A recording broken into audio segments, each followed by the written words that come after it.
सम्झेर है अनि सुन्नमा चाहिँ अलिकति छिटो चाहिँ हुनैपर्छ। त्यही भएको कारणले गर्दाखेरि नेभर माइन्ड, भाइले सुत्नलाई तयार हुनुहुन्छ भनेर भन्नुभयो, तर आशा छ वचनको समयमा अनि सुत्नु चाहिँ हुन्न होला।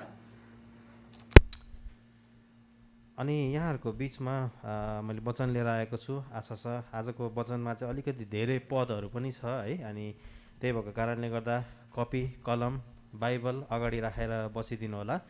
अनि हामी कतिजनासँग बाइबल छ, कतिजनासँग बाइबल छैन।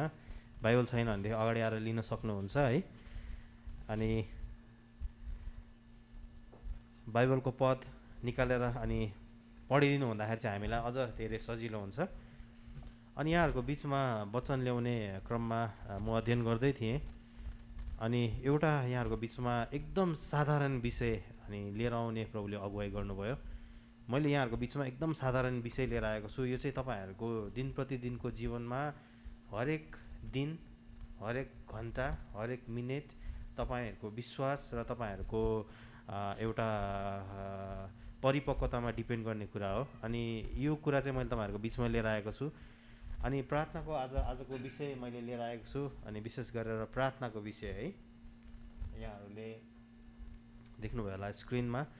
प्रार्थना भनेको चाहिँ हाम्रो जीवनमा मैले त्यो कुरा चाहिँ यहाँहरूको बिचमा प्रार्थनाको डेफिनेसन दिनु पर्दैन होला। प्रार्थनाको डेफिनेसन तपाईँहरूको बिचमा आफूसँगै छ। प्रार्थना भनेको के हो भन्ने कुरा तपाईँहरू आफै जान्नुहुँदछ है। जान्नुहुन्छ नि प्रार्थना भनेको के हो? परमेश्वरसँग बातचित गर्ने। सिम्पली द बेस्ट वर्डमा चाहिँ त्यही हो। हामी परमेश्वरसँग बात गर्नु भनेको नै हामी प्रार्थना गर्नु हो। परमेश्वरलाई हाम्रो दुःख पोख्नु भनेको, परमेश्वरलाई आफ्नो के अरे सबै कुरा सुनाउनु, परमेश्वरलाई धन्यवाद दिनु। प्रार्थनाका विभिन्न फेजहरू छन्। अनि म हाम्रो यो के अरे थियोलोजीको किताब पढ्दै थिएँ। अनि हामी थियोलोजीको किताबमा नि स्टेप वाइज हामी पढ्छौँ। अनि अहिले हामी तेस्रो ख्रिस्टको जीवनी तेस्रो फेजमा हामी छौँ। अनि त्यो तेस्रो फेज भनेको चाहिँ हायर लेभलको फेज हो। अनि मैले त्यो पढ्दै गर्दाखेरि चाहिँ प्रार्थनाको विषय त्यहाँ मैले देखेँ। अनि प्रार्थना त हामीले सधैँ गरिरहेको हो। प्रार्थना त हामी सधैँ गर्छौँ, बिहान गर्छौँ, समय मिलेको खण्डमा गर्छौँ, जुनै पनि बेलामा हामी प्रार्थना गरिरहेको हुँदछौँ। तर हामीले पढ्दै गर्दाखेरि बेसिक कुरामा हामीलाई प्रार्थना हामीले किताब हामीले क्लास सुरु गर्दाखेरि हामीलाई त्यो कुरा सिकाइएन। तर हामी जब एउटा बुझ्ने एजमा एउटा जब हामी त्यो हायर लेभलमा हामीले पुग्दाखेरि चाहिँ प्रार्थनाको विषयमा चाहिँ किन पढ्नु पर्दो रहेछ भन्ने कुरा चाहिँ मलाई त्यो विषय एकदम चाख लाग्यो। अनि जुन कुरा चाहिँ मैले अब हामीले धेरै भयो पढेको, हामी एकदम मिड लेभलमा छौँ। त्यो मिड लेभलमा मैले पाएको ज्ञान, मैले पाएको शिक्षा र मैले देखेको कुरा चाहिँ म तपाईँहरूको बिचमा आज बाँड्नेवाला छु। अनि बाइबलीय सिद्धान्त अथवा थियोलोजिकल सिद्धान्त अनुसार चाहिँ प्रार्थनालाई विभिन्न स्टेजहरूमा विभिन्न प्रार्थनाका आधारभूत एकाइहरू चाहिँ मैले त्यहाँ भेटाएँ। अनि त्यो जुन चाहिँ आधारभूत एकाइहरू, प्रार्थना कसरी गर्नुपर्छ, प्रार्थना कसको लागि गर्नुपर्छ, प्रार्थनामा हुनुपर्ने विशेष आवश्यकताका जोडहरू के हुन्, अनि यी सबै कुराहरू चाहिँ मैले आजको विषयमा मैले समावेश गरेको छु। अनि यो विषय चाहिँ तपाईँहरूको लागि अथवा तपाईँले प्रार्थना भनेको चाहिँ तपाईँले अरूलाई पनि सिकाउन सक्नुहुन्छ। प्रार्थना कसरी गर्नुपर्छ भन्ने कुरा प्रार्थनाको विषयमा तपाईँले पनि आफैले सिक्न सक्नुहुन्छ है। अनि त्यही भएको कारणले गर्दाखेरि सिक्ने र सिकाउने क्रममा तपाईँहरूको लागि चाहिँ यो आजको विशेष वचन चाहिँ फाइदाजनक हुन्छ। त्यसैले आफ्नो कपीहरू तयार गर्नुहोस्, पेनहरू तयार गर्नुहोस्, बाइबलहरू तयार गर्नुहोस्। जसरी हामी शारीरिक खाना खाँदाखेरि हामी आफ्नो थालहरूलाई चटक्क धोएर टिलिक्क टल्काएर हामी खाना खानुलाई तयार, पस्किनलाई हामी खाना लिनलाई तयार भएर बस्छौँ। अनि यो चाहिँ आत्मिक मन हो है। अनि यसले चाहिँ हाम्रो लङ लाइफ काम गर्ने कुराहरू छन्। अनि त्यही भएको कारणले गर्दाखेरि यहाँहरू तयार भएर बसिदिनु होला। अनि प्रार्थनाका आधारभूत एकाइहरूमा अनि मैले वचनमा मैले त्यो किताबमा पाएको अनुसार अनि प्रार्थनाका 3वटा आधारभूत सिद्धान्तहरू मैले पाएँ। अनि जुन सिद्धान्तहरू यहाँहरूको बिचमा मैले राखिदिएको छु। अनि त्यहाँ 3वटा सिद्धान्तहरू लेखिएका छन्। प्रभुको प्रार्थना पहिलोमा, दोस्रो व्यक्तिगत प्रार्थना, अनि तेस्रो चाहिँ प्रार्थनामा बाइबलको प्रयोग भनिकन।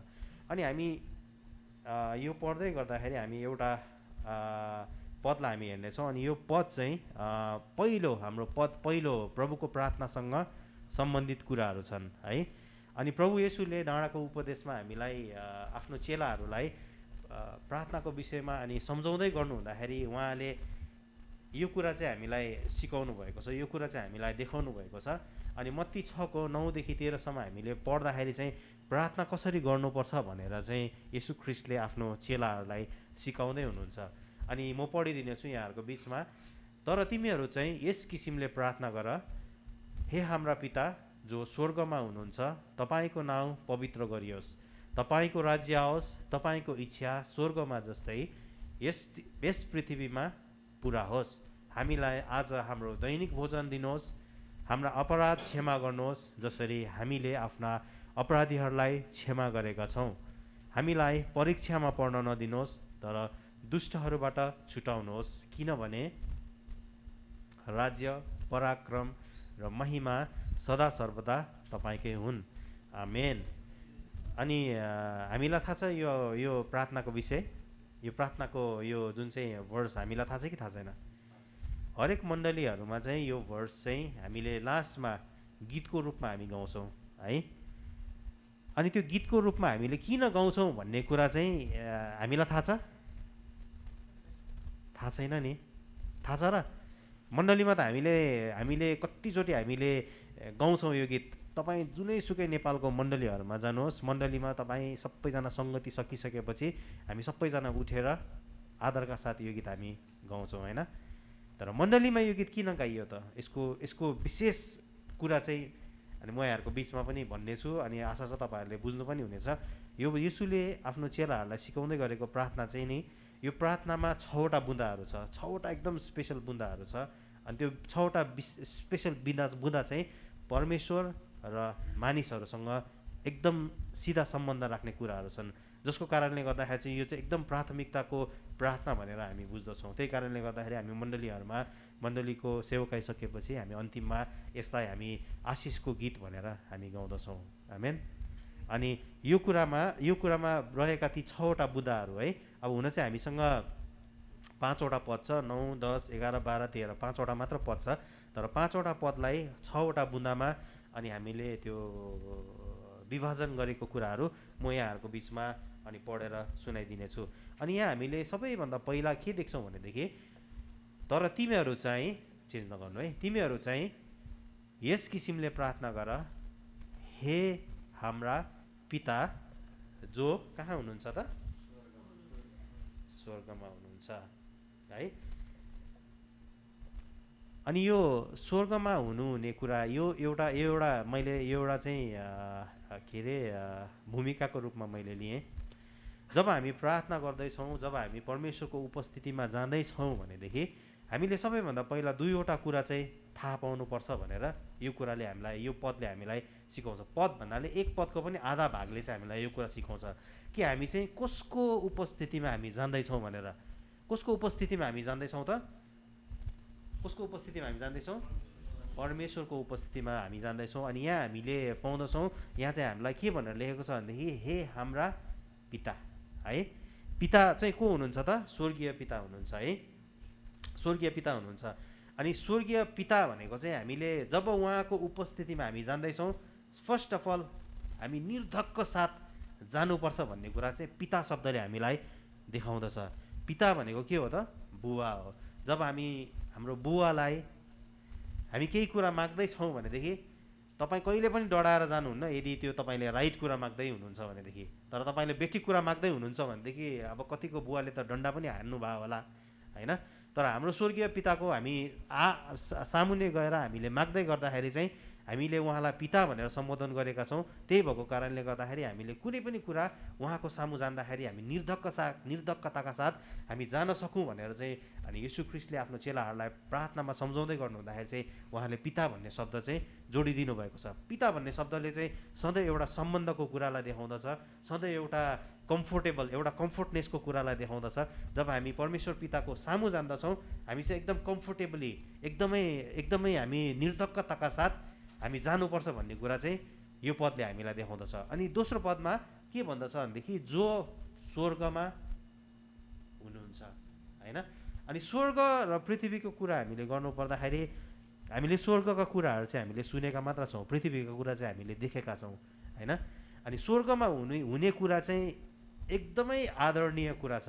अनि स्वर्गमा भन्ने शब्द आउन साथै चाहिँ हामी पिताकोमा हामी जान्छौँ कम्फर्टेबलका साथ, तर कम्फर्टेबलका साथ हामी जाँदै गर्दाखेरि चाहिँ हाम्रो बिचमा चाहिँ स्वर्गको कुरालाई हामी सम्झेर चाहिँ आदर र भक्तिका साथ उहाँको सामु उपस्थित हुनुपर्छ भन्ने कुरा चाहिँ यो पहिलो सानो प्याराग्राफले हामीलाई देखाउँदछ।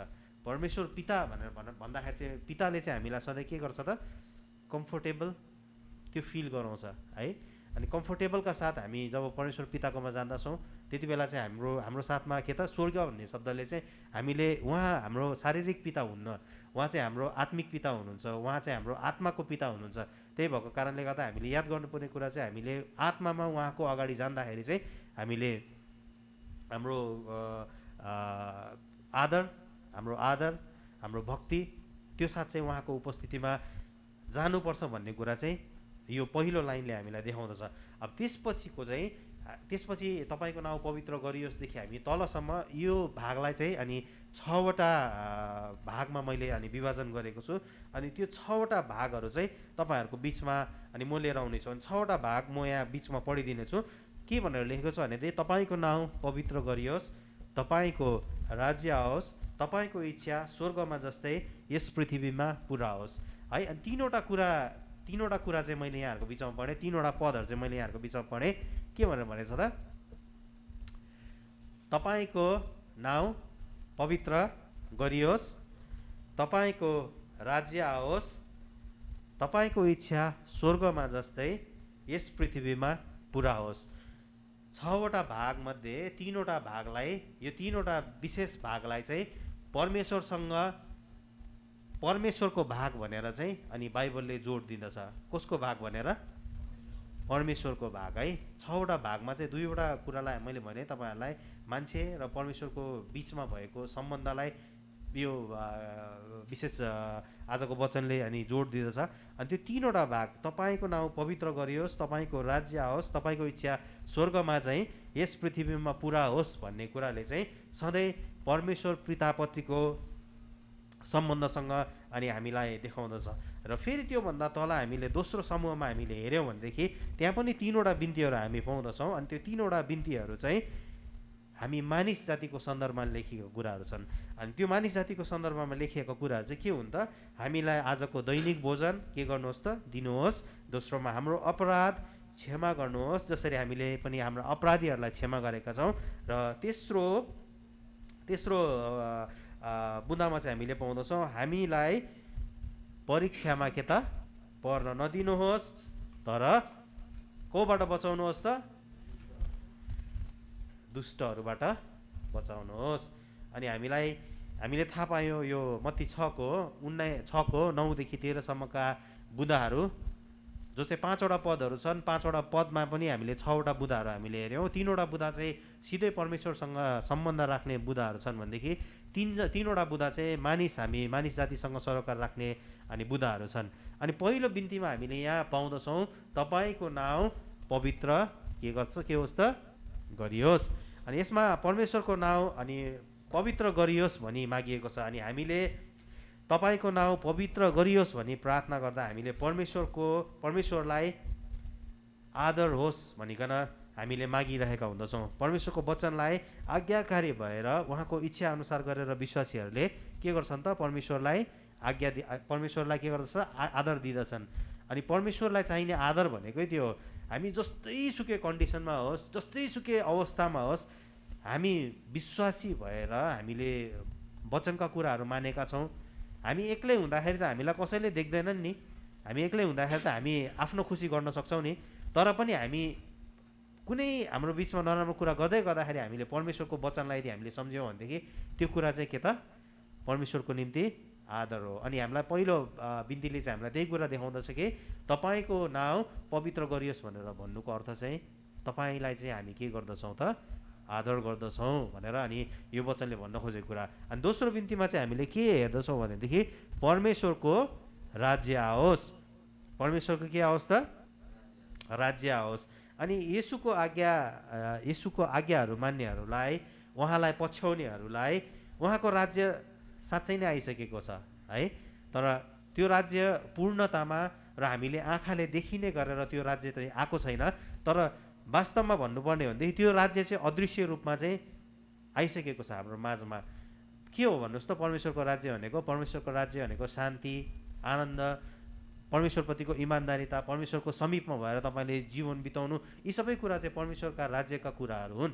अनि त्यो परमेश्वरका राज्यका कुराहरू चाहिँ तपाईँहरूले यहाँ देखिसक्नु भएको छ। तर पूर्णतामा चाहिँ हामीले देखेका छैनौँ। पूर्णतामा देख्नलाई के हुनु पऱ्यो त? परमेश्वर हाम्रो सामु नै हुनु पऱ्यो। त्यो चाहिँ पूर्णताको राज्य हो। तर पूर्णतामा नआए पनि परमेश्वरको राज्य चाहिँ आइसकेका छौँ। तर हामी त्यो पूर्णताको राज्यलाई चाहिँ के गरिरहेका छौँ? प्रतीक्षा गरिरहेका छौँ भन्ने कुरा चाहिँ अनि यो दोस्रो बिन्तीले हामीलाई बताउँदछ।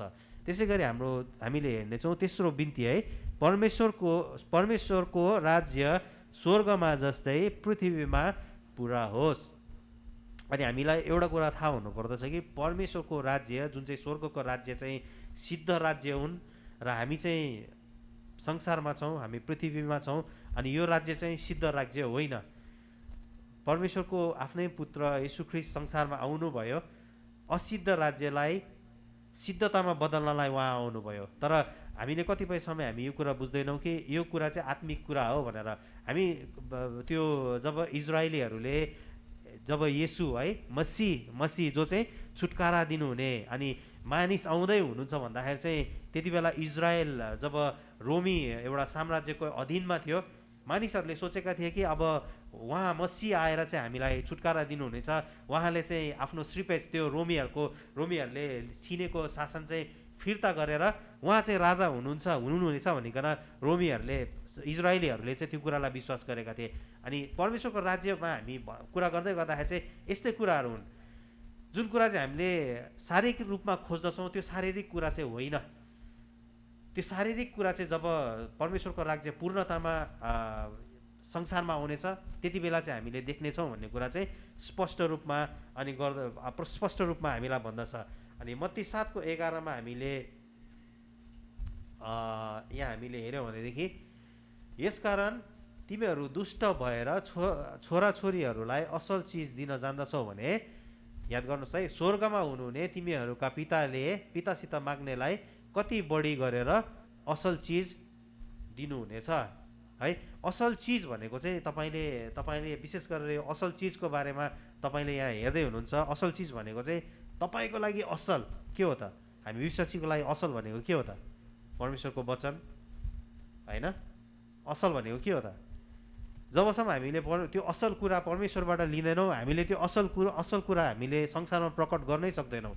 अनि यहाँ चाहिँ हामीलाई परमेश्वर पिताले जुन चाहिँ असल कुराहरू अनि दिनुहुनेको बारेमा चाहिँ अनि यहाँ भन्दै हुनुहुन्छ। अनि त्यो चाहिँ कहाँबाट आउँछ त? स्वर्गमा हुनुहुने पिताबाट अनि आउने कुरा चाहिँ अनि हामीलाई दिएका छन्। अनि क्रिस्चियनहरूले यत्तिकै आफ्नो हातहरू फैलाएर हामी यसको लागि प्रार्थना गर्दैनौँ। हामीले उत्साहित भएर उहाँको इच्छा पुरा होस् भन्ने चाहना गर्नुपर्छ। किनकि हामीलाई थाहा छ कि परमेश्वरको इच्छा हाम्रो लागि सबैभन्दा के त उत्तम छ है। अनि हामीलाई तेस्रो खण्डले पनि हामीलाई त्यही कुराहरू भन्दछ। अनि चौथो बिन्तीमा हामीले हेर्दैछौँ। चौथो बिन्तीमा चाहिँ लेखिएको छ, हाम्रो दैनिक के त भोजन जुटाइदिनुहोस्। हामीले हामीले पदहरू हेऱ्यौँ, 3वटा बुँदाहरू हामीले हेऱ्यौँ। जुन 3वटा हामीले हेरेका बुँदाहरू चाहिँ परमेश्वरसँग सम्बन्धित बुँदाहरू थिए।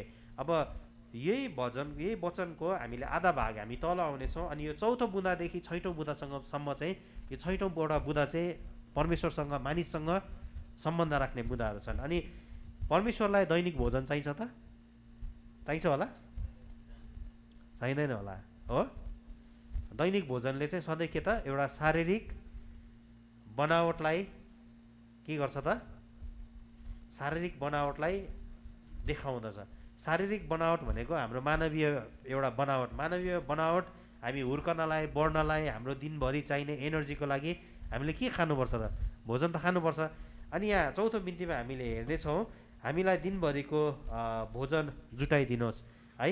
अनि यस बिन्तीमा चाहिँ हामीले परमेश्वरलाई हाम्रो दैनिक भोजन जुटाइदिनुहोस् भनी के गरेको छ? बिन्ती गरेको छ। अनि येशूले हाम्रो आत्मिक कुराहरूभन्दा फरक हामीलाई आवश्यक पर्ने भौतिक कुराहरू पनि तिमीहरूले माग्न जरुरी छ भनेर चाहिँ हामीलाई यो येशूले सिकाउनु भएको प्रार्थनाले हामीलाई भन्दछ।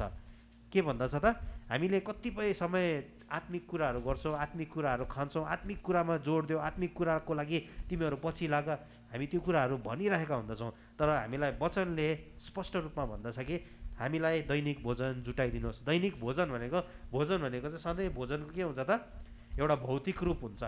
त्यही भएको कारणले गर्दाखेरि येशू ख्रीष्टले भन्दै हुनुहुन्छ तिमीहरू जिउनको लागि तिमीहरूलाई चाहिने भौतिक कुराको लागि पनि तिमीहरूले माग्न आवश्यक छ भनेर चाहिँ यहाँ हामीलाई अनि येशू ख्रीष्ट सिकाउनुहुन्छ है। अनि हामी कतिपय समय भौतिक कुराहरू माग्दछौँ। हामी विश्वासीहरूको चाहिँ जोडै त्यही हुन्छ। प्रार्थनाको विषय भनेपछि मागिहालौँ न त है, प्रार्थनाको विषय भनेपछि मागिहालौँ न त। माग्ने कुरामा चाहिँ विश्वासीहरू कहिले पनि पछि हट्दैनन् है, माग्नुपर्छै पर्छ है।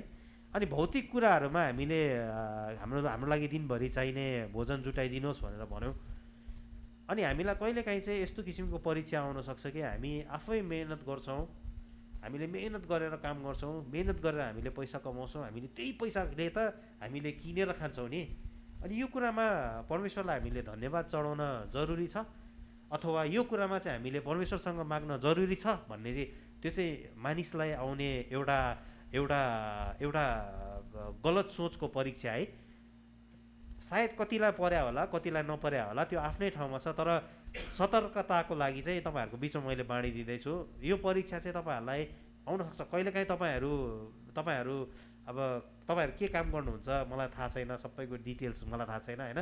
तर कतिपय समयमा नि एउटा म तपाईँहरूलाई भन्छु, रेपुटेड मान्छेले काम गर्दै गर्दाखेरि चाहिँ नि मान्छेहरूको के सोच हुनुहुन्छ चाहिँ यो सबै मैले कमाएका कुराहरू चाहिँ नि मेरो आफ्नै मेहनतले गर्दाखेरि हो, मेरो आफ्नै मेहनतले गर्दाखेरि चाहिँ मैले यो कुराहरू कमाएको हो, मेरो आफ्नो मेहनतले गर्दाखेरि चाहिँ के त मैले यो कुरा चाहिँ पाएको छु भन्ने कुरा चाहिँ आउन सक्छ। तर याद गर्नुहोस् प्रियहरू, यो कुरो चाहिँ गलत हो। अनि हामीले याकुबको पुस्तक 1:17 हामीले हेऱ्यौँ भनेदेखि त्यहाँ स्पष्ट रूपमा के लेखिएको छ भनेदेखि हरेक असल दान र हरेक सिद्ध वरदान स्वर्गबाट हो, यो वरदान ज्योतिका पिताबाट आउँछन्, बदलिरहने छाया जस्तो उहाँमा कुनै हेरफेर छैन। आमेन। हेर्नुहोस् त, हामी भन्छौँ नि हामीले मेहनत गरेर हामीले कमाएका छौँ, हामीले मेहनत गरेर यो कुरा पाएका छौँ भनेर भन्छौँ।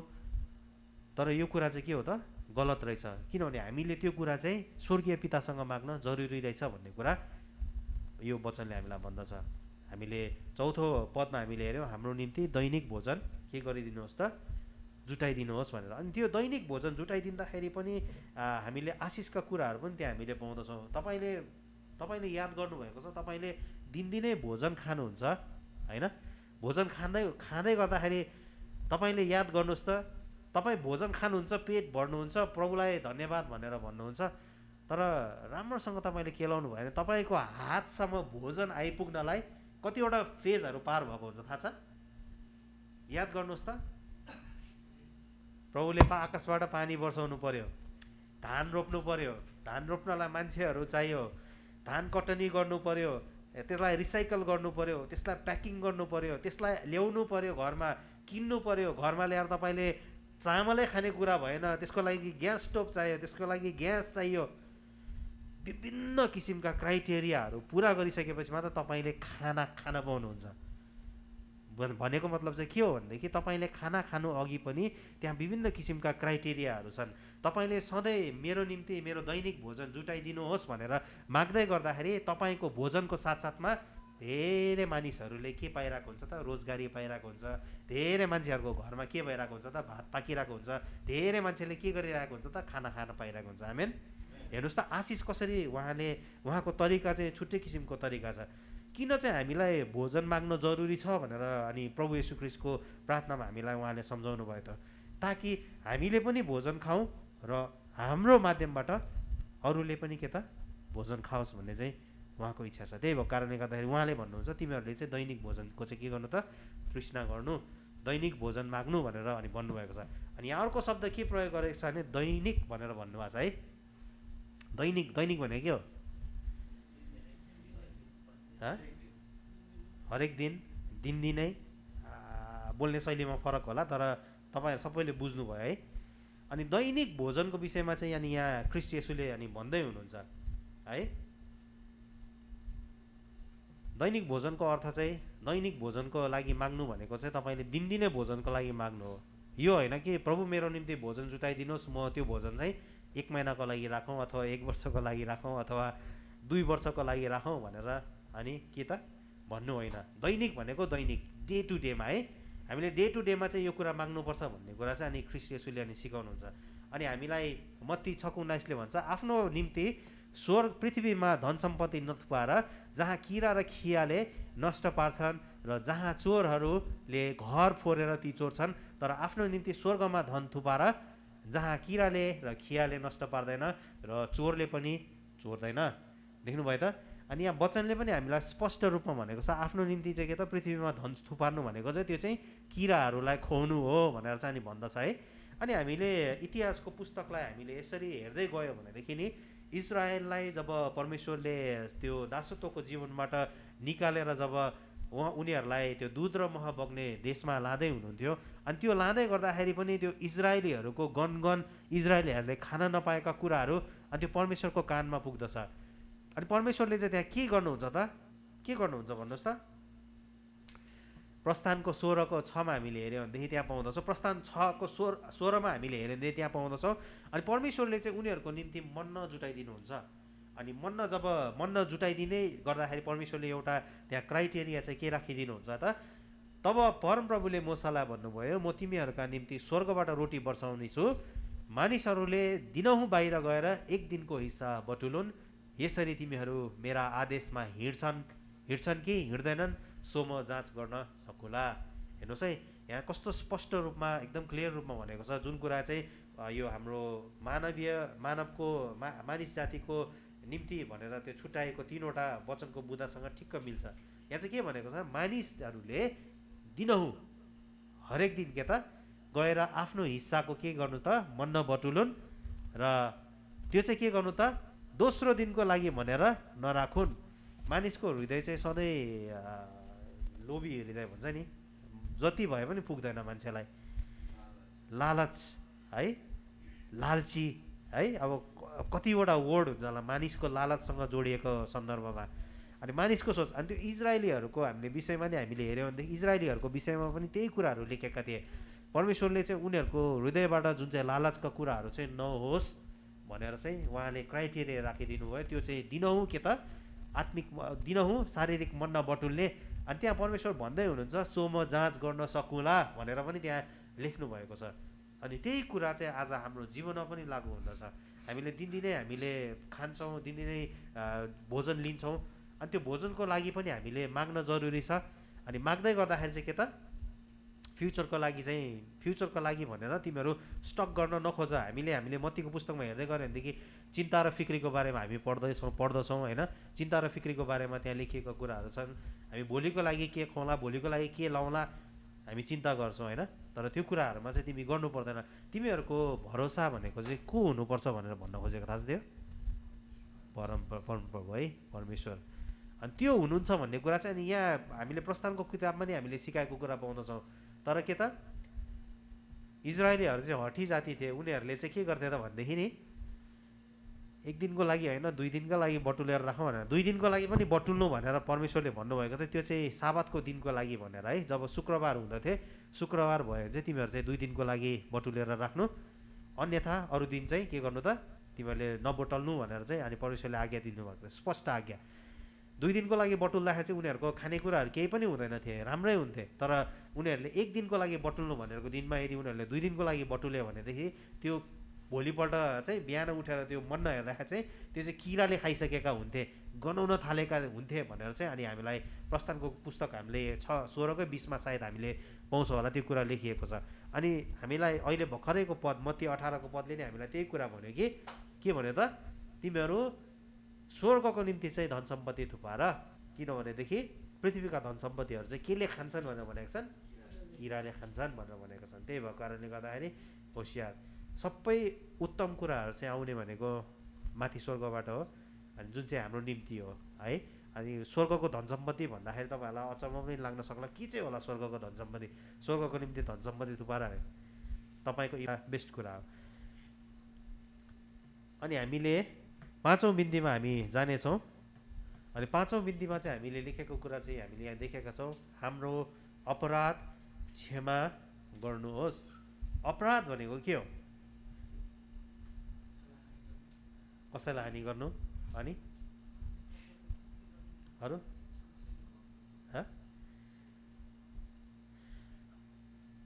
अपराध है, क्राइम भन्छ नि। अब क्राइम भन्दाखेरि अलिकति ठुलै शब्द सुनिन्छ होला, तर त्यसको मतलब अपराधै हो।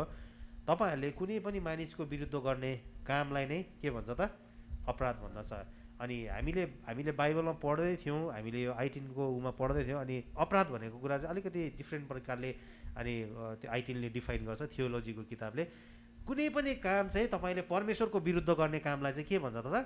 अपराध भनेर भन्दछ। अपराध भनेको कुरा चाहिँ तपाईँले परमेश्वरको विरुद्ध गरेका काम। अनि परमेश्वरको विरुद्धमा कसरी काम हुँदछ भनेदेखि परमेश्वरले त प्रेमको कुराहरू तपाईँलाई सिकाउनुहुन्छ, परमेश्वरले त मायाको कुराहरू सिकाउनुहुन्छ, सेयरिङको कुराहरू सिकाउनुहुन्छ, केयरिङको कुराहरू सिकाउनुहुन्छ। यदि तपाईँले त्यो कुरा गर्नु भएन भनेदेखि परमेश्वरको नजरमा के हो त? त्यो कुरा अपराध हो है। अनि यहाँ हामीले भनेको कुरा के पाउँछ भने हाम्रो अपराध क्षमा गर्नुहोस् है। अनि मत्तीको पुस्तकमा म पढिदिनेछु, किनकि तिमीहरूले मानिसका अपराधलाई क्षमा गर्यो भनेदेखि तिमीहरूका स्वर्गमा हुनुहुने पिताले पनि तिमीहरूलाई क्षमा गर्नुहुन्छ। तर तिमीहरूले मानिसका अपराध क्षमा गरेनौ भने तिमीहरूका पिताले तिमीहरूका अपराध के गर्नुहुने छैन? क्षमा गर्नुहुने छैन। अनि हामीले यो पदमा नि हेऱ्यौँ, हामीलाई हाम्रो अपराध क्षमा गर्नुहोस् जसरी हामीले पनि हाम्रा होइन है, आफ्ना अपराधीहरूलाई क्षमा गरेका छौँ। हाम्रा भन्ने शब्दले चाहिँ म त अपराधी हुँ, मैले मेरो मण्डलीलाई नै अपराधी तुल्याएको कुरा चाहिँ त्यो शब्दले बताउँछ। अनि त्यही भएको कारणले गर्दा म यहाँहरूको बिचमा यो आशिषको प्रार्थना गाउँदै गर्दाखेरि चाहिँ म सबैलाई सतर्क भएर गाइदिनुहोस्। हामी पनि हाम्रा अपराध भनेर मैले गाइरहेको कुराहरू मैले धेरैचोटि सुन्छु, तर पोइन्ट आउट चाहिँ मैले गरेको छुइनँ। कसले गाएको मलाई थाहा छैन, तर हाम्रो होइन, आफ्नो अपराध चाहिँ क्षमा गर्नुहोस् भनेर अनि भनिएको कुरा छ। अनि तपाईँ आफै सम्झिनुहोस् त, कसैले तपाईँको विरुद्धमा अपराध गरेको कुरा र तपाईँले क्षमा गर्न नसक्नु भएको कुरा सम्झाउन सक्नुहुन्छ? मलाई अहिलेसम्म पनि त्यो मान्छेसँग रिस छ भन्ने कुरा छ होला। दाइ हाँस्दै हुनुहुन्छ, छ कि क्या हो?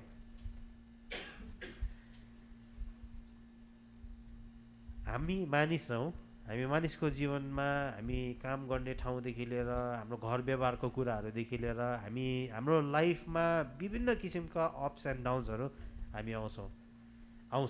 अनि त्यो अप्स एन्ड डाउन्सहरूबाट हामी जाँदै गर्दाखेरि हाम्रो जीवनमा विभिन्न किसिमका उतार चढावका मान्छेहरू पनि हाम्रो जीवनमा आउँदछन् है। अनि कतिपय समय हामीले क्षमा गर्न सकिरहेको हुँदैन, कतिपय समय हामीले त्यो मान्छेको विरुद्धमा असल कुरा सोच्न सकिरहेको हुँदैनौँ। तर परमेश्वरको वचनले आज हामीलाई स्पष्ट रूपमा भन्दछ, यदि तिमीले त्यो मानिसलाई क्षमा गर्न सकेनौ भनेदेखि के त तिमीले के पाउँदैनौ त? क्षमा पाउँदैनौ। स्पष्ट रूपमा लेखिएको छ। क्षमा गर्न चाहिँ जरुरी छ। हाम्रो विरुद्धमा हाम्रो साथीभाइहरूले के नै दुष्ट काम गर्यो होला र सोच्नुहोस् न। तर तपाईँले गर्नुभएको दुष्ट कामको लागि परमेश्वरले आफ्नो एकलौटे पुत्र दिनुभएको छ, त्यो कुरा याद गर्नुहोस्। आमेन। तपाईँहरूको पापको लागि, तपाईँहरूलाई क्षमा गर्नको लागि परमेश्वरले आफ्नो एकलौटे पुत्रलाई कल्वरीको क्रुसमा चढाउनु भएको छ। उहाँले मृत्युसम्मै इमान्दार भइकन हाम्रो पापको निम्ति उहाँले के भइदिनु भयो? बलिदान भइदिनु भयो। त्यसको तुलनामा हाम्रो साथीहरूले गरेको हाम्रो विरुद्धको पापहरू त केही पनि होइन। त्यो कुरालाई चाहिँ सधैँ याद गर्नुहोस्। त्यही भएको कारणले गर्दाखेरि यो पद चाहिँ इम्पोर्टेन्ट छ। यसका सबै पदहरू इम्पोर्टेन्ट छ, तर सबै पदहरूमध्ये यो पद पनि के त धेरै इम्पोर्टेन्ट छ। अनि हामीले यहाँ अर्को कुरा पनि हामीले पाउँदछौँ। हामीले यो कुरा चाहिँ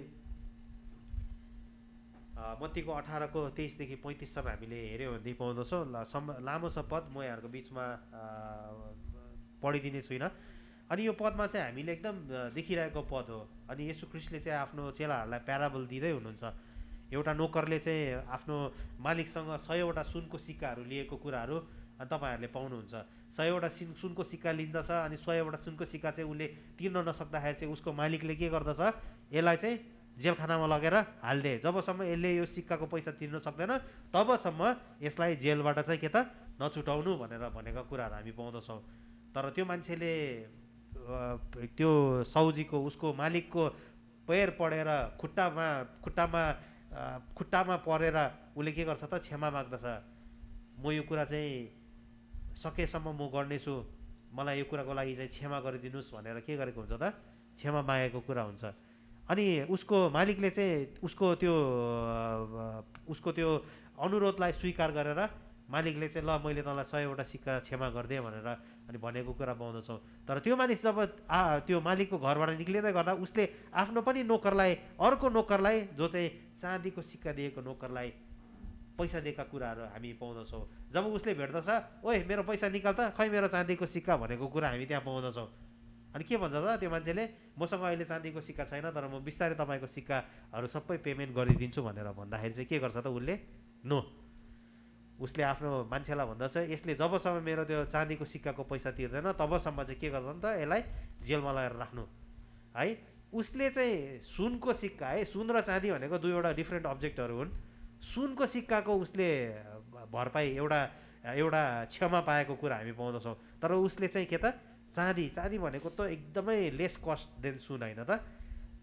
चाँदीको सिक्काको लागि उसले आफ्नो त्यो नोकरलाई क्षमा गर्न नसकेको कुरा हामी पाउँदछौँ। जब यो कुरा उसको मालिकले सुन्दछ, सिद्धियो त्यसपछि है, लगेर जबसम्म यसले पनि मेरो त्यो सुनको सिक्काको पैसा तिर्दैन जेलमा लगेर हालिदिनु, किनभनेदेखि जसरी मैले तँलाई क्षमा गरेको थिएँ तैँले पनि तेरो नोकरलाई के गर्नुपर्ने थियो त क्षमा गर्नुपर्ने थियो, तर तैँले त्यो गरिनस्।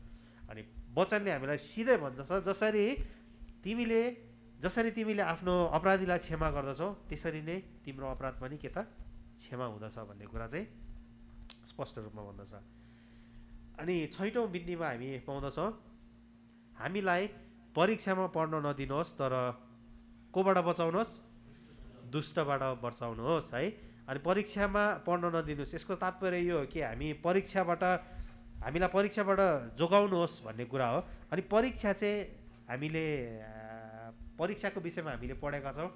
परीक्षाहरू चाहिँ हाम्रो जीवनमा आउँदछ तर त्यो सबै परीक्षा चाहिँ हाम्रो शक्ति र हाम्रो सामर्थ्यदेखि बाहिरको परीक्षा चाहिँ हामीलाई कहिले पनि आउँदैन। यो कुरा चाहिँ याद गर्नुहोस्। वचनले हामीलाई स्पष्ट रूपमा भनेको छ मानिसलाई आइपर्ने परीक्षा बाहेक तिमीहरूलाई अरू परीक्षामा परेका छैनौ। परमेश्वर विश्वासयोग्य हुनुहुन्छ, उहाँले तिमीहरूका शक्तिदेखि बाहिरका परीक्षामा पर्न दिनुहुने छैन तर परीक्षाको साथसाथै उम्कने बाटो पनि बनाइदिनु हुनेछ। यसरी नै तिमीहरू त्यसलाई खप्न सकौँ है। अनि हामीलाई परीक्षामा पर्न नदिनुहोस् भने त्यो हामीले त्यो सहनै नसक्ने परीक्षाको बारेमा अनि कुरा गरिएको छ। अनि जसरी हामीलाई दुष्टबाट बचाउनुहोस् भनेको छ, दुष्टले चाहिँ तपाईँलाई के गर्न लाउँछ थाहा छ?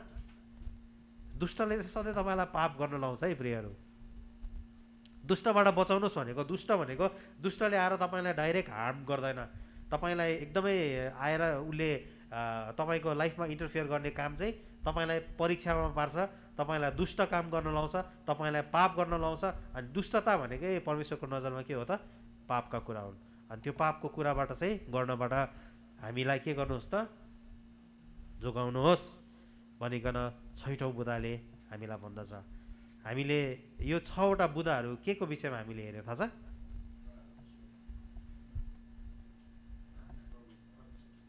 प्रार्थनाको विषयमा पनि मैले 3वटा बुँदाहरू लिएर आएको थिएँ। त्यो प्रार्थनाको विषयको पहिलो बुँदा प्रभुको प्रार्थना, जसलाई चाहिँ प्रभुको प्रार्थना हामीले 1 नम्बरमा हामीले हेऱ्यौँ नि, प्रभुको प्रार्थना भनेर हामीले हेऱ्यौँ। 1 नम्बरको बुँदामा रहेको 6वटा यो सब कन्टेन्टहरू चाहिँ तपाईँहरूको बिचमा मैले लिएर आएँ।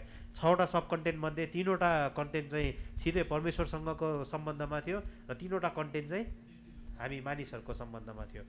अब हामी दोस्रो बुँदातिर जानेछौँ, यो चाहिँ व्यक्तिगत प्रार्थना है। प्रार्थनामा हामीले पहिला प्रभुको प्रार्थना हामीले हेऱ्यौँ। प्रभुको प्रार्थना भनेको चाहिँ पहिलो प्राथमिकताको कुरा, पहिलो प्राथमिकताको विषय।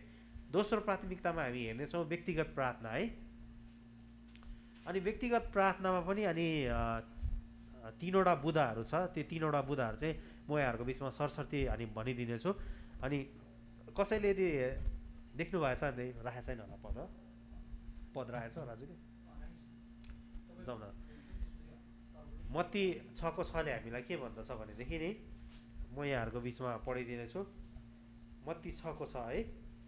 तिमीहरू जब प्रार्थना गर्दछौ आफ्नो भित्र कोठामा पस र ढोका थुनेर गुप्तमा हुनुहुने तिम्रा पितालाई प्रार्थना गर र गुप्तमा हुनुहुने तिम्रा पिताले तिमीहरूलाई इनाम दिनुहुनेछ। यो चाहिँ व्यक्तिगत प्रार्थनाको विषयमा है। हामी व्यक्तिगत प्रार्थना भन्न साथै हामीलाई यो जरुरी छैन कि व्यक्तिगत मेरो व्यक्तिगत लाइफमा मलाई चाहिने कुराहरू मात्र मैले माग्छौ भन्ने कुरा, त्यो कुरासँग सम्बन्धित छैन। तर आजको वचनले चाहिँ तपाईँहरूलाई जोड दिन खोजेको कुरा, आजको वचनले चाहिँ तपाईँहरूलाई फोकस दिन खोजेको कुरा चाहिँ तपाईँ चाहिँ प्रार्थनामा कसरी परमेश्वरसँग एकदम बिफोकस भएर बस्न सक्नुहुन्छ, एकदम उहाँको समीपमा कसरी तपाईँ गएर तपाईँले समय बिताउन सक्नुहुन्छ। प्रार्थनाको एउटा प्रार्थनाको क्राइटेरियाको बारेमा अनि आजको विशेष वचनले तपाईँहरूलाई सिकाउँदैछ। अनि येशू ख्रीष्टले आफ्नो चेलाहरूलाई भन्दै हुनुहुन्छ गुप्त कोठा है। गुप्त कोठा भनेको चाहिँ के हो त? त्यो चाहिँ एकान्त ठाउँ हो। तिमीहरू जब व्यक्तिगत रूपमा प्रार्थना गर्दैछौ भनेदेखि चाहिँ एउटा व्यक्तिगत प्रार्थना हुन्छ, एउटा सामूहिक प्रार्थना हुन्छ। सामूहिक प्रार्थना तपाईँहरू आफ्नो साथीभाइहरूको बिचमा गर्न सक्नुहुन्छ, तर व्यक्तिगत प्रार्थना चाहिँ तपाईँ एक्लै गर्नुहुन्छ। तर एक्लै गर्दाखेरि पनि हामी विदेशमा छौँ, हाम्रो आफ्नो पर्सनल रुमहरू नहोला। तपाईँहरू कतिजना मासमा बस्नु होला होइन, मासमै बस्नुहुन्छ नि त। एउटै कोठामा त सिङ्गली पुरा किङ भएर त बस्नु भएको छैन होला। हामी सबैको साथीभाइहरू हुन्छ, डिस्टर्बेन्सहरू त्यहाँ आउँदछ। अनि हामीलाई गुप्त रूपमा प्रार्थना गर्नु भनेको कारण चाहिँ जब हामी गुप्त रूपमा उहाँको समीपमा हामी जान्दछौँ, हामी उहाँलाई सबै कुरा स्पष्टसँग भन्न सक्छौँ। हामीलाई चाहिने कुरा पनि उहाँलाई हामी स्पष्ट रूपमा हामीले भन्न सक्छौँ र उहाँले सिकाउनु भएको कुरालाई नै हामीले स्पष्टसँग मनन गर्न सक्छौँ। त्यो बिचमा कुनै कुराले इन्टरफियर गर्छ भनेदेखि चाहिँ के हो त? के हो? साथीहरूको गनगन प्रार्थना गरिरहेको छ, साइडमा हल्ला गरिरहेको छ हो, यता बाजा बजाइरहेको छ, पुरा गीत गाइरहेको छ, मोबाइलमा कुरा गरिरहेको छ। यी कुराहरूले चाहिँ हाम्रो प्रार्थनामा इन्टरफियर गर्छ। अनि हामीले इन्टरफियर गर्दाखेरि हामी टोटली रूपमा परमेश्वरमा के त कन्सन्ट्रेट हामी हुन सक्दैनौँ। अनि हाम्रो प्रार्थनामा बाधा ल्याउने कुरा चाहिँ के हो त? हल्लाखल्ला एकदमै है, त्यो कुरा नै भन्छ। अनि हामीले पद राखेन छ राजुले सेकेन्ड त मर्कुस 1:35 हामीले हेऱ्यौँ भनेदेखि नि होइन तल जाउँ, त्यहाँ हामीले येशूको जीवनमा पनि त्यस्तै कुराहरू हामीले आएको कुरा हामी पाउँदछौँ। मर्कुस 1:15 है। अनि बिहान उज्यालो हुनुभन्दा धेरै अघि उठेर उहाँ बाहिर एकान्त ठाउँमा जानुभयो र त्यहाँ प्रार्थना गर्नुभयो है। येशूलाई मानिसहरूले धेरै हुन्छ नि पछ्याउँथे। येशू चाहिँ एकदम त्यो बेलाको अब हुन्छ नि एकदम फेमस हुन्छ नि मान्छे थिए। अनि उहाँलाई पनि त्यो जब प्रार्थना गर्दाखेरि कसैले डिस्टर्ब नगरोस् भन्ने चाहिँ उहाँ चाहनुहुन्थ्यो। अनि मर्कुस 1:35ले हामीलाई भन्दछ, सिकाउँदछ कि उहाँ पनि त्यो एकान्त ठाउँको खोजी गर्न चाहिँ के गर्नुभयो त? बिहान सबेरै उठेर त कहाँ जानुभयो? बाहिर जानुभयो, जुन ठाउँ चाहिँ एकान्त थियो भन्ने कुरा चाहिँ हामीलाई सिकाउँदछ। त्यही भएको कारणले गर्दा हामी प्रार्थना गर्छौँ डेली। हाम्रो लाइफमा कुनै एकान्त ठाउँ चाहिँ हुन आवश्यक छ भनेर चाहिँ अनि वचनले हामीलाई सिकाउँदछ है। हामी नेक्स्ट पदमा जानेछौँ। अनि दोस्रो कुराले चाहिँ हामीलाई के भन्दछ भने सतर्कता है। हामीले प्रार्थना गर्दाखेरि हाम्रो जीवनमा हामीले सतर्कता अपनाउन जरुरी छ है। मैले हाम्रो मण्डलीमा भन्नु नै पर्दा दाईहरू यस्तो पनि देखेँ कि पुरा त्यो बथाको बिचमा गएर हामीले प्रार्थना गर्नुपर्छ भन्ने दाईहरू पनि देखेँ। जुन समय साउदीको नियमहरू यति कडा थियो, साउदीका नियमहरू दाईहरूले पढाइ थिए कि थिएन त्यो कुरा मलाई थाहा भएन, तर यति साह्रो कडा थियो कि हामी एकदम भूमिगत रूपमा त्यति बेला अहिलेको जस्तो फ्रिडम थिएन। त्यस्तो बेलामा चाहिँ गएर के त बथाको त्यो नेपालीहरूको बिचमा गएर हामीले प्रार्थना गर्न सक्नुपर्छ भाइ भनेर भने। जोसको कुरा हो, राम्रो कुरा हो होइन, जोसको कुरा हो नि। त्यो त एकदम त्यति जोस आउनु भनेको त त्यो विश्वासीको लेभलमा पनि अब यति साह्रो हाइएस्ट लेभलमा अब हामीले गरिदिनुपर्छ। तर परमेश्वरले हामीलाई भन्दै हुनुहुन्छ तिमीहरूले सतर्कता अपनाउन चाहिँ जरुरी छ भनेर है। दोस्रो पदमा हामीले हेऱ्यौँ यहाँ 40मा, तब उहाँका चेलाहरू आएर तिनीहरूलाई निदाइरहेको भेटाउनु भयो र पत्रुसलाई भन्नुभयो कि तिमीहरू मसँग 1 घन्टा पनि जागा बस्न सकेनौ, जागा रहो, प्रार्थना गर र परीक्षामा नपर है। अनि यहाँ स्पष्ट लेखिरहेको छ सतर्क हुनु भनेको चाहिँ दुईवटा कुरा हुन्छ। एउटा चाहिँ कन्सियसनेस भयो होइन। अर्को कुरा चाहिँ हामी प्रार्थना गर्दै गर्दाखेरि सुत्नेहरू पनि मैले देखेको छु है, सुतिरहेका हुन्छन् है, हामी सुत्छौँ, इट्स ओके अब कसैलाई पऱ्यो होला इट्स ओके, तर हामी प्रार्थना गर्दै गर्दाखेरि हामी सतर्क हुन चाहिँ के त जरुरी छ भन्ने कुरा चाहिँ हामीलाई यो पदले देखाउँदछ। हामी अर्को पदमा जानेछौँ।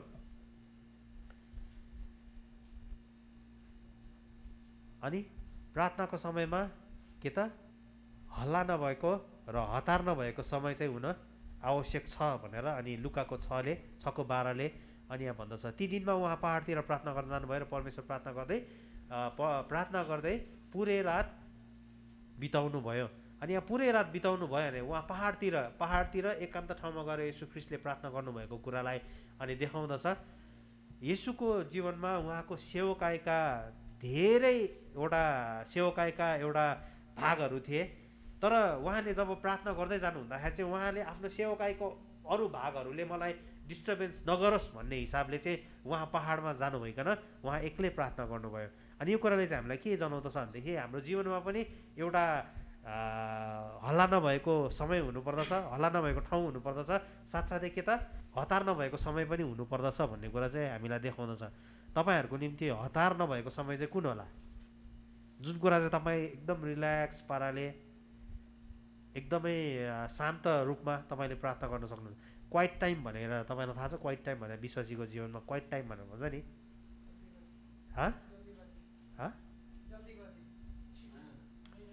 क्वाइट टाइम शान्त समय भनेर भन्छ क्या। अनि तपाईँले विश्वासी जीवनमा चाहिँ हामीले क्वाइट टाइम बिताउनु पर्छ भनेर चाहिँ बाइबल थियोलोजिस्टहरूले लेखेको कुरा हो। अनि त्यो क्वाइट टाइम शान्त समय भनेको चाहिँ प्राय विश्वासीहरूले तपाईँको शान्त समय चाहिँ कुन हो भने जब म उठ्छु अनि उठेर हातमुख धोएर अनि म परमेश्वरसँग बिताउँछु, प्राय तपाईँ 99% चाहिँ तपाईँले यही कुरा पाउनुहुन्छ। अनि हामी विश्वासीहरूको जीवनमा चाहिँ त्यो समय चाहिँ जरुरी छ। तपाईँ बिहान उठ्नुहुन्छ, बिहान उठेर तपाईँ हातमुख धोएर तपाईँ जब एकान्त ठाउँमा बस्नुहुन्छ नि, तपाईँ पहिलो कुरा फ्रेस हुनुहुन्छ, तपाईँले परमेश्वरसँग तपाईँलाई दिनभरि चाहिने कुरा तपाईँले नभुलिकन तपाईँले परमेश्वरसँग माग्न सक्नुहुन्छ, परमेश्वरसँग तपाईँ एकदम क्लियर रूपमा तपाईँले बातचित गर्न सक्नुहुन्छ, परमेश्वरलाई आफ्नो कुरा सुनाउन सक्नुहुन्छ। क्वाइट टाइम भनेको चाहिँ त्यो हो। अनि त्यही भएको कारणले गर्दाखेरि हामी विश्वासीहरूको जीवनमा चाहिँ व्यक्तिगत प्रार्थनाको समयमा चाहिँ तीनवटा कुराहरू हामीले हेऱ्यौँ। तीनवटा कुराहरू के हुन् त?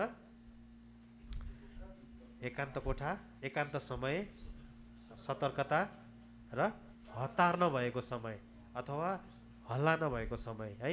त्यो तीनवटा कुराले चाहिँ हाम्रो व्यक्तिगत जीवनमा, हाम्रो व्यक्तिगत प्रार्थनामा डाइरेक्टली के त प्रभाव पार्दछ। बुझ्नुभयो? त्यसै गरी हामी अर्को एउटा बुदामा जानेछौँ। यो लास्टको बुदा, प्रार्थनामा बाइबलको प्रयोग। यो चाहिँ तेस्रो बुदा हो, प्रार्थनाको विषयलाई लिएर हामीले तेस्रो बुदामा। अनि माघको प्रार्थना है, तेस्रो बुदामा नि मैले चारवटा जस्तो बुदाहरू लिएर आएको छु। माघको प्रार्थना, यसको विषयमा मैले तपाईँहरूलाई भन्नु पर्दैन होला, यो कुरा चाहिँ मैले भन्दा असल रूपमा तपाईँहरूले जान्नुहुन्छ। किनभनेदेखि हाम्रो कामै माग्ने मात्र हुन्छ क्या, मागे हो। अनि म यो योना 5:14 र 15ले हामीलाई भन्दछ, परमेश्वरमा हाम्रो पूर्ण भरोसा छ कि उहाँको इच्छा बमोजिम जे मागे तापनि उहाँले हाम्रो कुरा सुन्नुहुन्छ। याद गर्नुहोस् है, माग्ने कुरामा हामीले मागको प्रार्थनामा हामीले माग्दै गर्दाखेरि चाहिँ कसको इच्छा अनुसार मागिरहेको कुरा चाहिँ सबैभन्दा प्राथमिकताको विषय हो। हामीले माग्दछौँ, हामीलाई यो चाहियो प्रभु, हामीलाई त्यो चाहियो प्रभु, हामीलाई फलाना चाहियो प्रभु, हामीलाई ढिस्काना चाहियो, हामीले मागेको गर्दछौँ। तर हामीले त्यो माग्दै गर्दाखेरि चाहिँ त्यो मागेको कुरामा परमेश्वरको इच्छा बुझ्न आवश्यक छ। अनि यही कुरा हामीलाई योना 5:14 र 15ले हामीलाई भन्दछ, परमेश्वरमा हाम्रो पूर्ण भरोसा छ कि उहाँले हाम्रो इच्छा बमोजिम जे मागे तापनि उहाँले हाम्रो कुरा सुन्नुहुन्छ। हामीले प्रार्थनामा जेसुकै मागे तापनि परमेश्वर सुन्नुहुन्छ भने हामी जान्दछौँ भने यो पनि जान्दछौँ कि हामीले जे मागेका छौँ त्यो हामीलाई प्राप्त भएको छ। सन्दर्भ मिलेन है, अलिकति पद तलमाथि भएछ। अर्को पदमा जाउँ।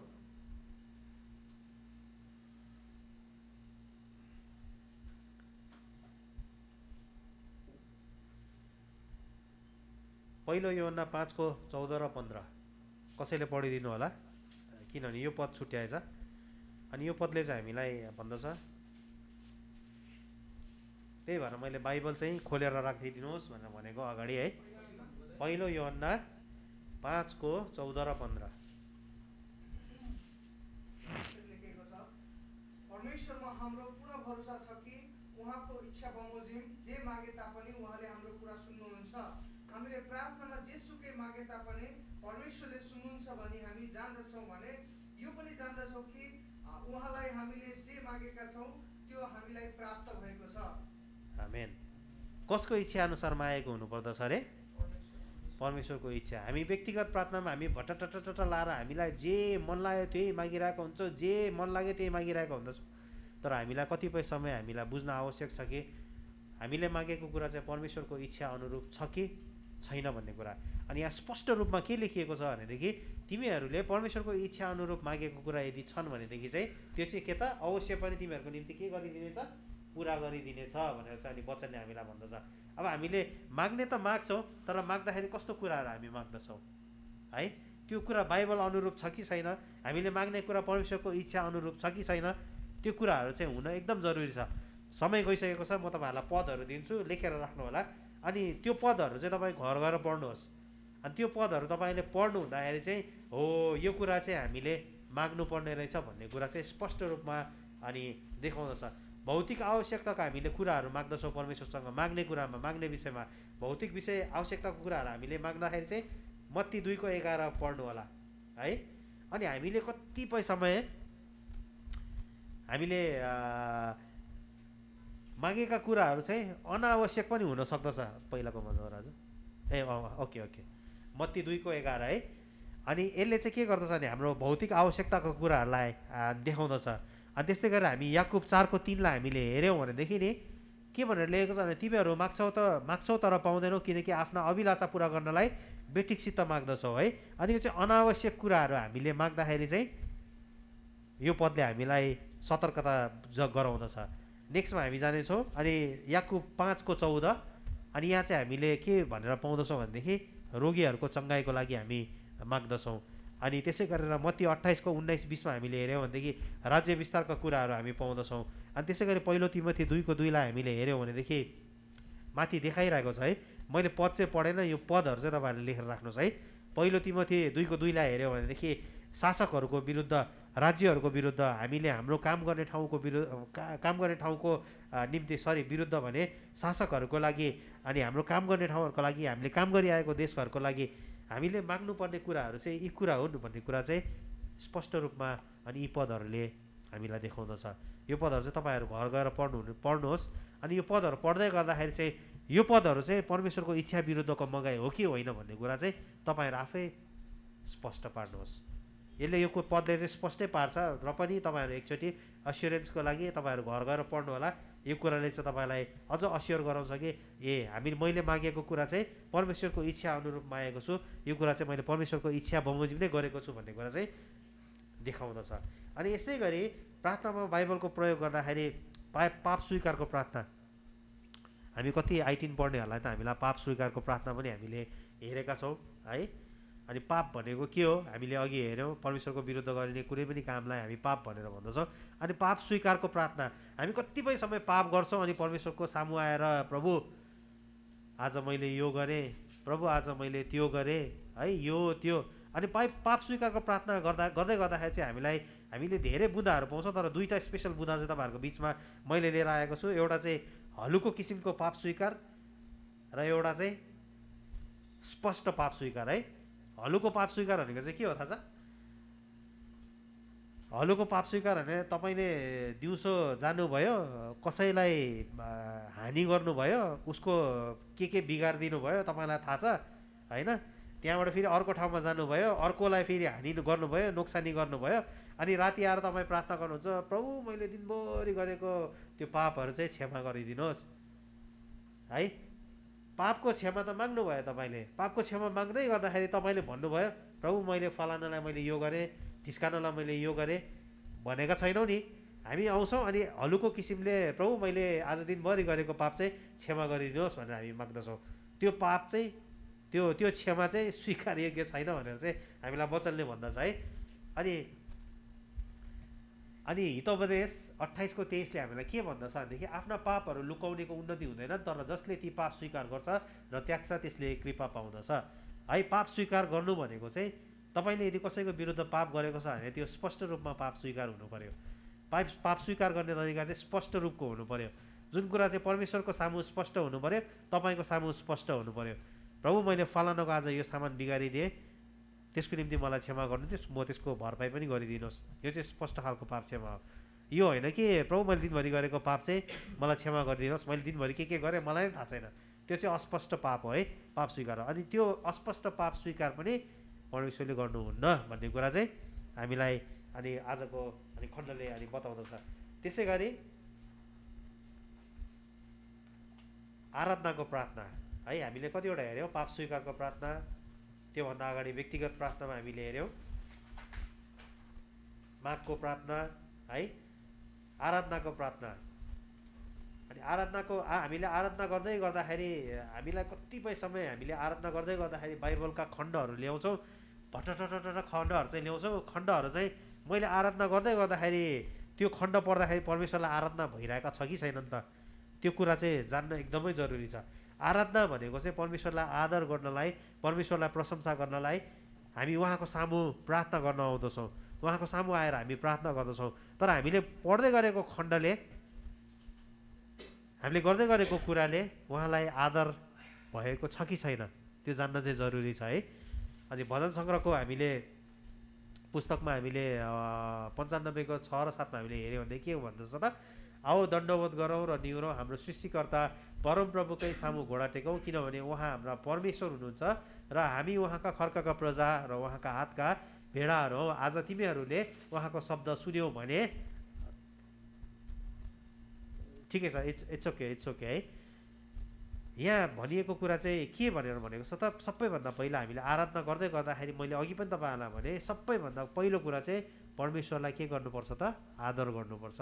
अनि आदर भन्ने शब्द चाहिँ यहाँ केले देखाएको छ त, दण्डवत शब्दले र न्युरो शब्दले। तपाईँ आफूभन्दा ठुलो अथवा आफूभन्दा सिनियर मान्छेको अगाडि टाउको ठाडो गरेर कहिले पनि जानुहुन्न, सही हो। तपाईँले जब शिर झुकाउनुहुन्छ त्यो चाहिँ तपाईँले उसलाई रेस्पेक्ट गरिरहेको कुराको एउटा प्रमाण हो। अनि हामीले उहाँलाई आदर गर्दै गर्दाखेरि चाहिँ हामीलाई वचनले स्पष्ट रूपमा भनेको छ दण्डवत गरौँ र निहुरौँ। किनभनेदेखि उहाँ को हुनुहुन्छ त, हाम्रो को हुनुहुन्छ, सृष्टिकर्ता हुनुहुन्छ। त्यही भएको कारणले गर्दाखेरि आराधना र प्रशंसा जब हामीले उहाँलाई गर्दछौँ, उहाँको सामु हामी आदरपूर्ण रूपले हामीले जानु जरुरी छ। किनभनेदेखि हामी जान्दछौँ उहाँ हाम्रो चाहिँ के हुनुहुन्छ, सृष्टिकर्ता, जसले चाहिँ हामीलाई बनाउनु भएको कुराहरू हामीले वचनमा पाउँदछौँ। त्यसै गरी म अन्तिम पदमा जानेछु, एकदम समय गइसकेको छ। अनि यो चाहिँ चौथो पद, यो चाहिँ धन्यवादको प्रार्थना है। धन्यवादको प्रार्थना, यो हामीले प्रभुलाई हामीले धन्यवाद दिँदै गर्दाखेरि नि यो पद हामीले एकचोटि याद गरौँ त। भजन सङ्ग्रह 103को 1देखि 5 है। अलिकति ट्विस्ट छ शब्दमा, हे मेरो प्राण परमप्रभुको प्रशंसा गर, हे मेरो सारा अन्तस्करण उहाँको पवित्र नाउँको स्तुति गर। एक पदले चाहिँ हामीलाई त्यो भन्दछ है। तर 2 पददेखि हामीले लेखेको पाउँदछ, हे मेरो प्राण परमप्रभुको प्रशंसा गर र उहाँका सबै उपकारहरू नबिर्सी, जसले तेरा सबै पापहरू क्षमा गर्नुहुन्छ र तेरा सबै रोगहरू निको पार्नुहुन्छ, जसले तेरा जीवनलाई मृतलोकबाट मुक्त गर्नुहुन्छ र तँलाई करुणा र कृपाको मुकुट लगाइदिनुहुन्छ, जसले तेरा इच्छाहरू उत्तम कुराले तृप्त गर्नुहुन्छ, ताकि तेरो जवानी चिलको जस्तै फेरि नयाँ होस्। हामीले धन्यवाद दिँदै गर्दाखेरि धन्यवादको विषय चाहिँ के हो त, विषय चाहिँ के हो त, तपाईँले प्रभुलाई धन्यवाद दिँदै गर्नुहुन्छ। धन्यवाद दिँदै गर्दाखेरि त विषय त चाहियो नि, तर वचनले हामीलाई स्पष्ट रूपमा भनेको छ। हेर्नुहोस्, यो वचनको तपाईँले 2 देखि तपाईँले 5 सम्म हेऱ्यो भनेदेखि तपाईँको जीवनमा यो पदहरू मिलेको छ कि छैन, मिलेको छ भने आमेन भन्नुहोस्, छैन भनेदेखि नभन्नुहोस्। को आमेन भन्ने हेर्नुहोस् है। तपाईँले यदि हात उठाउनु भयो भनेदेखि तपाईँले स्पष्ट रूपमा मैले बुझेको छु भन्ने कुराको सङ्केत गर्छ। यदि हात उठाउनु भएन भनेदेखि चाहिँ मैले 50-50 बुझेको कुरा भन्ने कुरा स्पष्ट रूपमा भनेको छ। तपाईँले परमेश्वरलाई जब धन्यवाद दिँदै हुनुहुन्छ, तपाईँको जीवनमा हेर्नुहोस् त मिलेको छ कि छैन। हे मेरो प्राण मेरो परमप्रभुको प्रशंसा गर र उहाँका सबै उपकारहरू नबिर्सी। आमेन। अनि के भनेको छ, जसले तेरा सबै पापहरू क्षमा गर्नुहुन्छ र तेरा सबै रोगहरू निको पार्नुहुन्छ। आमेन। अनि के भन्छ, जसले तेरा जीवनलाई मृत्यु लोकबाट मुक्त गर्नुहुन्छ र तँलाई करुणा र कृपाको मुकुट लगाइदिनुहुन्छ। आमेन। अनि जसले तेरा इच्छाहरू उत्तम कुराले तृप्त गर्नुहुन्छ, तिर गइरहेको हुन्छ कि यतातिर गइरहेको हुन्छ, उतातिर गइरहेको हुन्छ, हो यस्तो चाहिँ हुनु भएन है। जब हामी वचन स्पष्ट रूपमा बुझ्छौँ अनि वचनले चाहिँ फल फलाउँदछ। यदि हामीले वचन बुझेनौँ भनेदेखि चाहिँ काम छैन। त्यही भएको कारणले गर्दा आज हामीले विशेष गरेर प्रार्थनाको विषयहरूलाई हेऱ्यौँ, प्रार्थनाको विषयहरूमा हामीले जोड दिनुपर्ने कुराहरूलाई हेऱ्यौँ, प्रार्थना कसरी गर्नुपर्छ भन्ने कुराहरू हामीले हेऱ्यौँ, प्रार्थनामा कति किसिमका छन् भन्ने कुराहरू हामीले हेऱ्यौँ, अनि प्रार्थना गर्दै गर्दाखेरि पहिलो प्राथमिकता कसलाई दिनुपर्छ भन्ने कुरा हामीले बुझ्यौँ कि बुझेनौँ। अनि प्रार्थना गर्दै गर्दाखेरि कसको इच्छालाई पहिला खोज्नुपर्छ भन्ने कुरा नि हामीले बुझ्यौँ है। अनि आशा छ अनि आजको वचनले चाहिँ तपाईँहरूलाई आशिष दिएको होस्। अनि यहाँहरूले प्रार्थना गर्दै गर्दाखेरि आजको वचनका कुराहरू केही कुरा यदि सम्झिनु भयो भनेदेखि तपाईँले परमेश्वरलाई अझ नजिकमा भएर उहाँसँग प्रार्थना गर्न सक्नुहुनेछ। आमेन। आउनुहोस् छोटो प्रार्थना गर्नेछु। सर्वशक्तिमान प्रभु, जीवित दयालु अनि जिउँदो परमेश्वर बाबा, तपाईँ जो स्वर्गमा हुनुहुन्छ,